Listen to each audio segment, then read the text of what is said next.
বিষ্ণু বসু প্রসঙ্গ টেনে এনেছেন স্বপ্নদ্বীপের, যে সেই যে স্বপ্নদ্বীপের মৃত্যু হয়েছিল, সেই স্বপ্নদ্বীপের মৃত্যুতে কতজন শাস্তি পেয়েছে।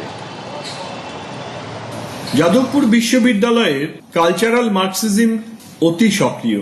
2023 সালে স্বপ্নদ্বীপ কুণ্ডু সে যখন আত্মহত্যা করে, স্বপ্নদ্বীপ কুণ্ডু সে আত্মহত্যা করার সময় তার শেষ কথাটা ছিল, আমি সমকামী নই।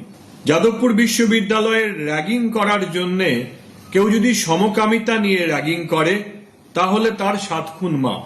এই যে বেশ কিছু শিক্ষক এবং ছাত্রদেরকে, যাদেরকে এই কালচারাল মার্কসিজম বুঝিয়েছে যে এটাই আজকের যুগের জন্য উপযোগী, তারা যাদবপুর বিশ্ববিদ্যালয়ের মধ্যে র্যাগিং এর একটা অঙ্গ করে নিয়েছে সমকামিতার উপরে বাইরে থেকে আসা ছেলেদের বা মেয়েদের উপরে অত্যাচার করা। স্বপ্নদ্বীপ একজন আশা কর্মীর ছেলে, তাকে হত্যা করার জন্যে যাদেরকে প্রথমে অভিযুক্ত করা হয়েছিল, পুলিশ তো কয়েকজনকে গ্রেপ্তার করেছিলেন, তারা কিন্তু সোনার চামচ মুখে দিয়ে জন্মানো ছেলে এবং তারা কেউ নাবালক নয়।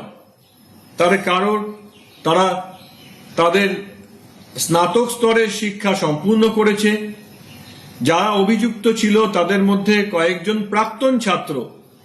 সেই প্রাক্তন ছাত্ররা যারা এই কালচারাল মার্কসিজমের মৌরসিপটটা চালাচ্ছেন, এবং একটি ছেলে যে আশাকর্মীর ছেলে, গ্রামের ছেলে, বহু আশা করে যাদবপুর বিশ্ববিদ্যালয়ে পড়াশোনা করতে এসেছে, তাকে প্রকারান্তরে হত্যা করা হলো। তার জন্য কজন শাস্তি পেয়েছেন? সেই হিন্দি ছায়াছবিটার কথা মনে পড়ে যায় না, no one killed Jessica. Bishnu বসুর আরো অভিযোগ, যাদবপুর বিশ্ববিদ্যালয় চত্বর মাদকের মুক্তাঞ্চল। এই ড্রাগ র্যাকেটের বিরুদ্ধে যারা যারা কথা বলেছেন তাদের শারীরিক মানসিক নিগ্রহ করা হয়েছে। আমার এক ছাত্র ছিল, তার নাম মোহাম্মদ সুমন নিহার। অত্যন্ত গরিব ঘরের ছেলে, মুর্শিদাবাদের এক প্রত্যন্ত গ্রামের এক গরিব পরিবারের, তাদের পরিবারের মধ্যে এই প্রথম প্রজন্মের শিক্ষা পাওয়া একটি ছেলে। মোহাম্মদ সুমন নিহার যাদবপুর বিশ্ববিদ্যালয়ের অ্যাসিস্ট্যান্ট প্রফেসর হিসেবে মেকানিক্যাল ইঞ্জিনিয়ারিং বিভাগে চাকরি পেয়েছিল, ক্যাম্পাসের মধ্যেই থাকতো।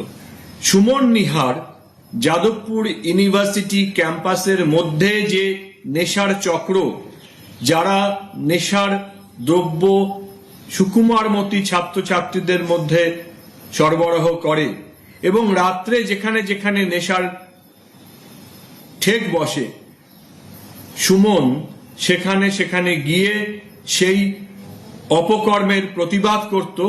এবং তার জন্য সুমন নিহার, একজন শিক্ষক যাদবপুর বিশ্ববিদ্যালয়ে, তাকে শারীরিকভাবে হেনস্থা করা হয়। যাদবপুর থানাতে যদি এখনো দেখা যায়, সুমন নিহারের যে করা এফআইআর, সুমন নিহারের বিরুদ্ধে মিথ্যে, তার বদলে সুমন নিহারের বিরুদ্ধে মিথ্যে কথা বলে করা হয়েছে। এটা একটা খুব চেনা ছক।